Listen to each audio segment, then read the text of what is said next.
akan dengarkan sesi terakhir, closing statement dari masing-masing narasumber. Saya mulai dari Bung Toel yang pertama. Silakan Bung Toel. Ya, kita lihat naturalisasi berkontribusinya berproses juga. Misalnya waktu di awal kepemimpinan STY kan juga kita nggak dapat tuh, mau AFF, SEA Games nggak dapat. Pemain depannya Dedik Setiawan, Kusheda Haryudo, Rafli, Irfan Jaya, hilang sekarang semuanya.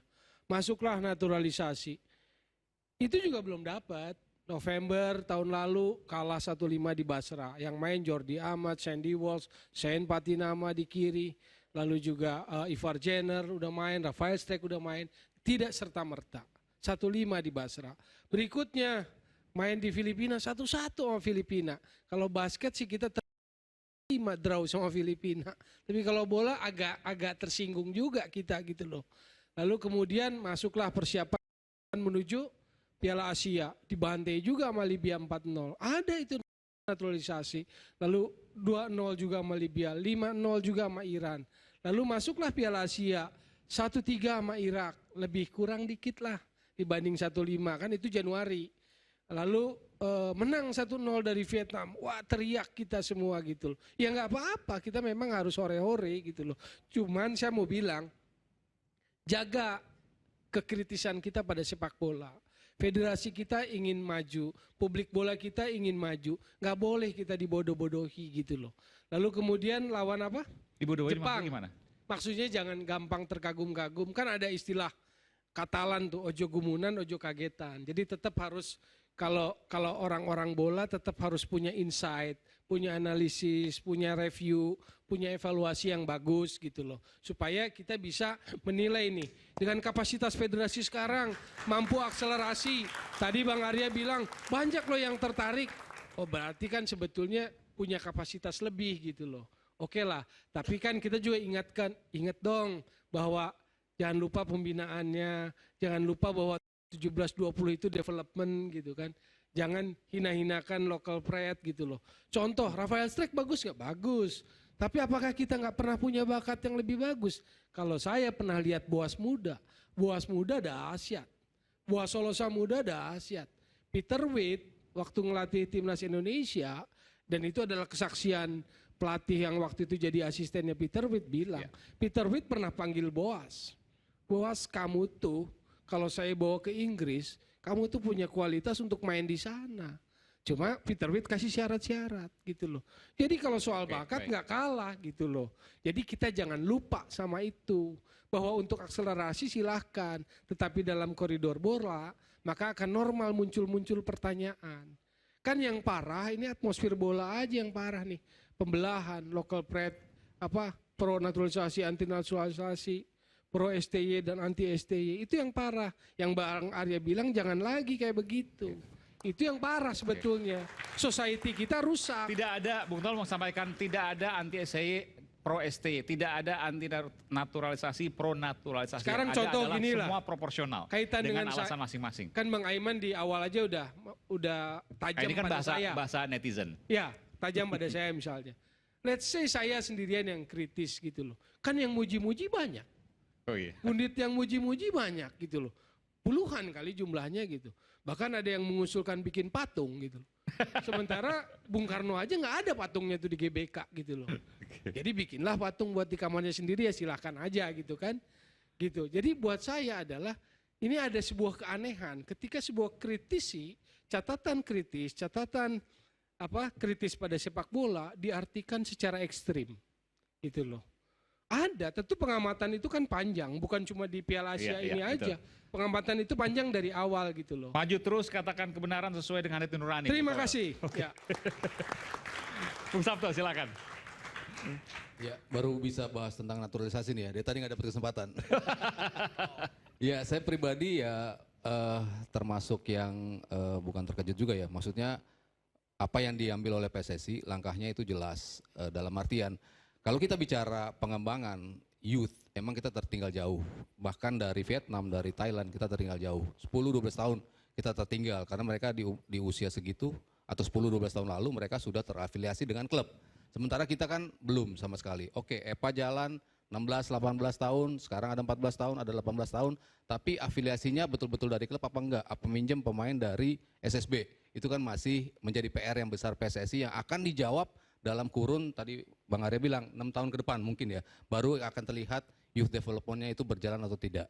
Bicara liga yang bagus, apakah liga bagus otomatis timnasnya bagus? Enggak juga. Memang idealnya seperti itu. Kalau kita punya liga yang bagus, outputnya akan bagus. Contohnya banyak. Tapi ada juga yang enggak. Liga Siprus contohnya, termasuk yang tertinggi. Apa timnasnya bagus? Enggak juga kan. Artinya timnas dan liga idealnya memang jalannya beriringan gitu. Tapi jalan pintas dalam tanda kutip yang diambil oleh PSSI ternyata bisa memberi output yang luar biasa bagus bagi kita. Pemain-pemain yang diambil ternyata pemain-pemain yang betul-betul pilihan. Impact yang mereka berikan dengan berbagai macam prestasi yang diberikan oleh Sintayong dan ke para pemain lokal kita ternyata turut keangkat dari sisi permainan. Kita lihat Rido. Saya mau koreksi, bukan pemain yang diambil, pemain yang datang sendiri. Iya. Dari Sekarang Bung Arya. makin Indonesia makin seksi, makin banyak yang mau datang ya. Oke, baik. Seperti itu. Jadi ya, saya melihatnya kalau bisa berjalan beriringan, Ya, ya. development jalan, tapi ada beberapa strategi yang di luar Ya. kebiasaan, tapi Ya. impactnya, outputnya bagus, ya kenapa tidak kita jalankan? Oke, baik. Baik. Saya ke Pak Nurin dulu, silakan. Jadi menurut saya bahwa prestasi permainan tim nasional kita ini adalah sangat membanggakan. Oleh karena itu PSSI kritikan penting. Naturalisasi sebuah kebutuhan. Prestasi timnas harapan bangsa kita. Youth development harus menjadi kewajiban daripada klub-klub profesional dan tidak ada alasan bagi PSSI untuk tidak disiplin secara konsisten menerapkan itu. Kenapa? Infrastruktur sudah sangat memadai, perhatian pemerintah dalam bentuk Perpresnya sudah terbit, sehingga peran pemerintah untuk membangun infrastruktur, kemudian klub untuk menerapkan disiplin youth development adalah sebuah keharusan. Apabila diterapkan terus, insya Allah di suatu saat kita tidak butuh naturalisasi. Naturalisasi hanya kebutuhan sesaat.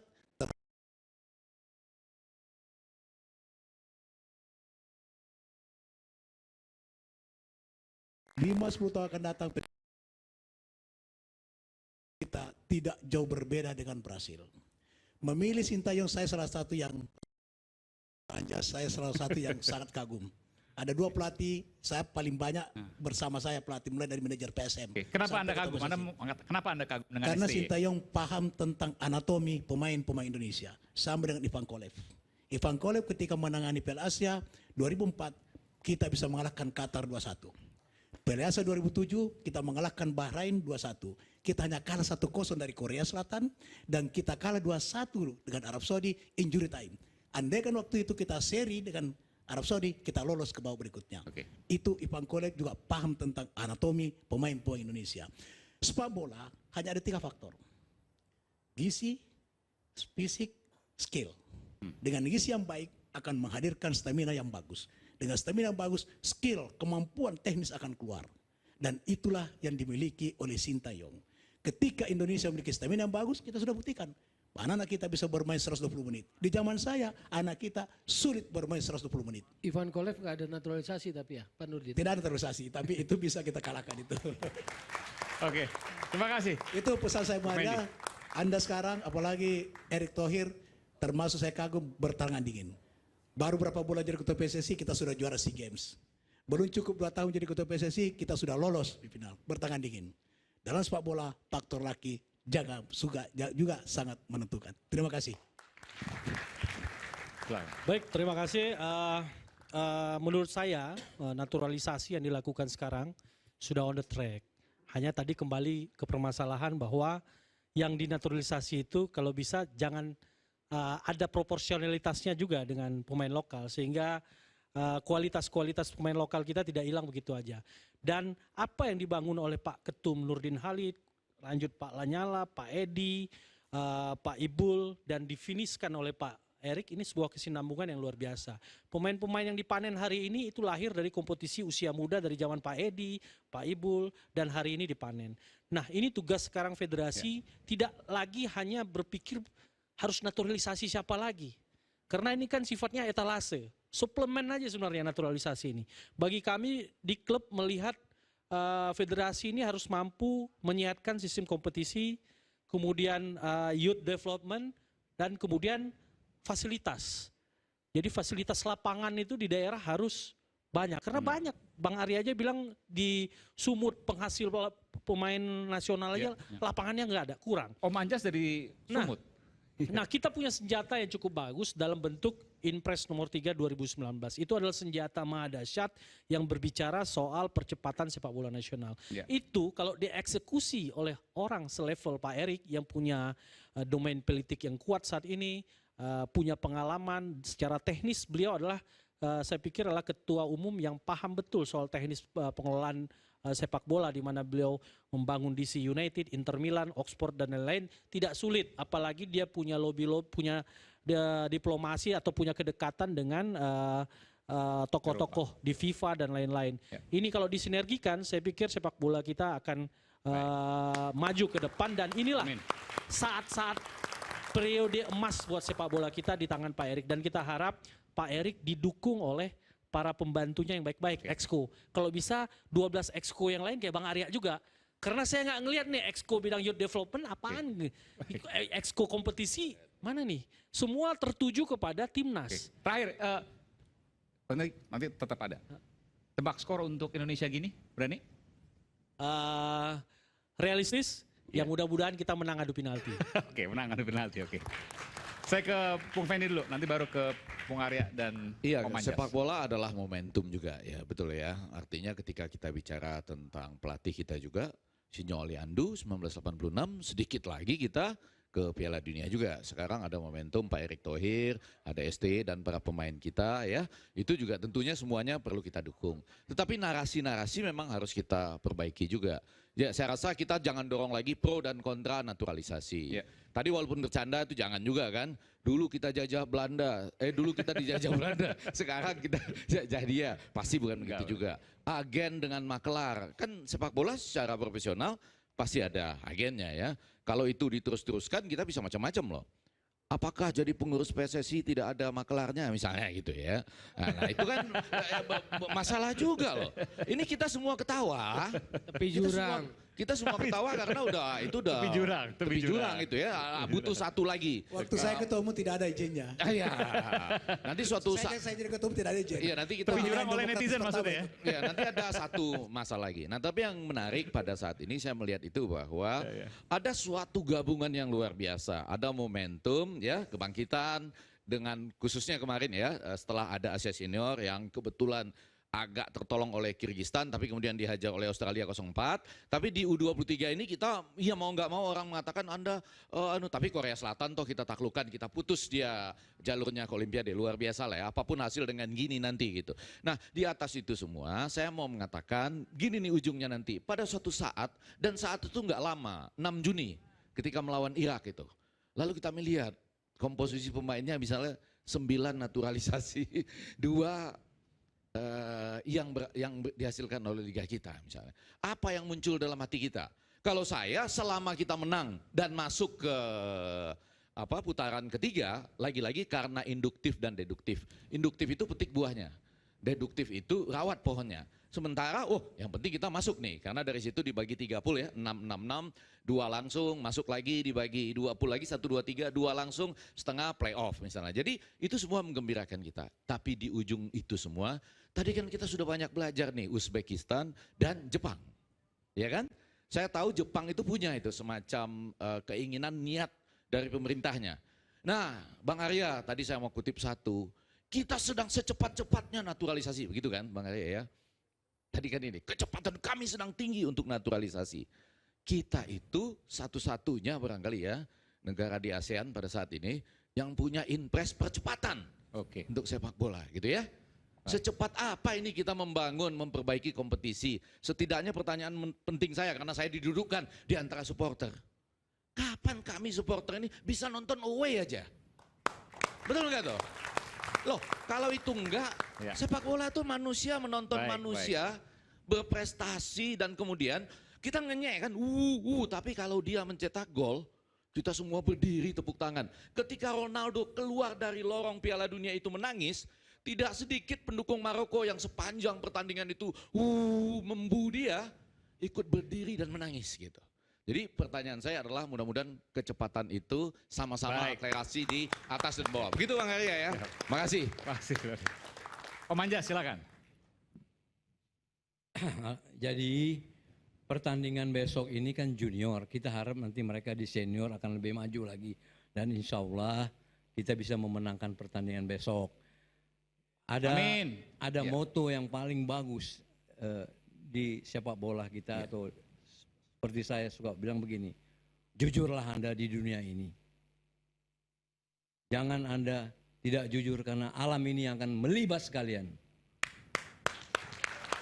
Jadi saya harap ke anak-anak usia dini, ini usia yang 23 ini, bertarunglah kalian. Jangan kalian kalah sebelum bertanding.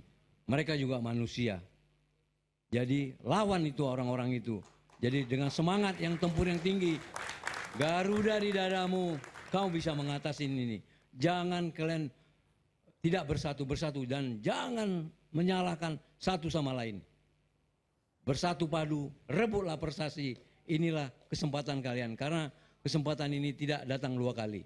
Saya harap kalian nanti menjadi senior-senior yang lebih baik daripada kami dulu. Itulah pesan saya, jangan kalah bertarung, capai prestasi setinggi-tingginya. Terima kasih. Oke. Terakhir, last but not least, Bung Arya, silakan. Makasih. Yang pasti kita udah hentikanlah semua perdebatan mengenai naturalisasi dan sebagainya supaya jangan lagi ada dikotomi. Di kita pun supporter apa semua jangan lagi wah ini local pride, ini naturalisasi, udahlah.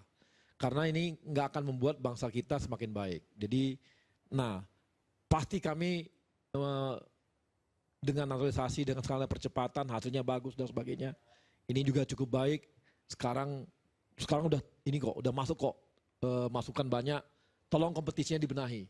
Youth development-nya dibenahi. Ya udah, ini kita memang udah ngarah ke sana semua. Makanya kami pun mulai diminta oleh Pak Erik untuk turun ke daerah-daerah untuk melakukan yang namanya pembenahan-pembenahan mulai dari dasar-dasar youth development sampai bahkan urusan pelatih dan sebagainya pun itu semua lagi dibenahi. Karena memang banyak sekali yang harus kita benahi untuk hal ini. Kita nggak nyalakan yang lama-lama, apalagi kemarin ada corona dan sebagainya, itu kan menghambat juga proses-proses kita di sepak bola gitu. Nah, jadi ke depan saya sih harap kita maju terus. Ini kita perbaiki dan kita support lawan Gini besok. Dan jangan lupa loh, kemarin kita di U17 pun prestasi kita cukup baik. Ya seri 2 kali lawan Panama dan Ekuador ya. Itu kan belum pernah sejarah juga itu. Artinya di usia muda pun udah ada di U17 pun udah ada bakat-bakat kita yang memang sekarang ini mereka sekarang masuk ke U20 nih. Ini juga bakat-bakat yang memang kita miliki dan bagus-bagus dan kita harapkan, kita doakan lawan Gini nanti kita bisa menggapai Olimpiade, jangan ribut-ribut. Dan satu hal apa? Tadi kan dikatakan Bang Effendi, kepala-kepala daerah yang tadi itu bikin foto-foto waktu nobar, saya dukung terus. Nobar tapi habis itu tolong bangun infrastruktur sepak bola. Stadionnya dia bangun di tiap kabupatennya. Kalau bisa malah tiap calon bupati kampanyenya adalah kalau saya menang, saya akan bikin stadion sepak bola di kabupaten ini. Itu harus kita harapkan. Itu yang kita inginkan. Jadi silakan nobar tapi jangan lupa bangun infrastruktur sepak bola dan supportlah pendanaan untuk sepak bola SSB di daerah-daerah. Itu aja. Saya curiga kayaknya maju pilkada juga Bung Arya nih. Oh enggak, baik. Terima kasih Bung Arya. Pemirsa, tak butuh stadion megah bagi sepak bola. Di atas lahan rakyat pun semua bisa bersuka cita. Tapi ada. Seperti pemilu, kalah menang biasa tapi dada berdebar. Mimpi menggenggam piala dunia. Selamat berjuang Garuda Muda. Cinta kami menyertai dan kita insya Allah menang. Saya Aiman Wicaksono, sampai jumpa di Rakyat Bersuara berikutnya. Mudah-mudahan kita berdoa bersama. Thank you, Bang.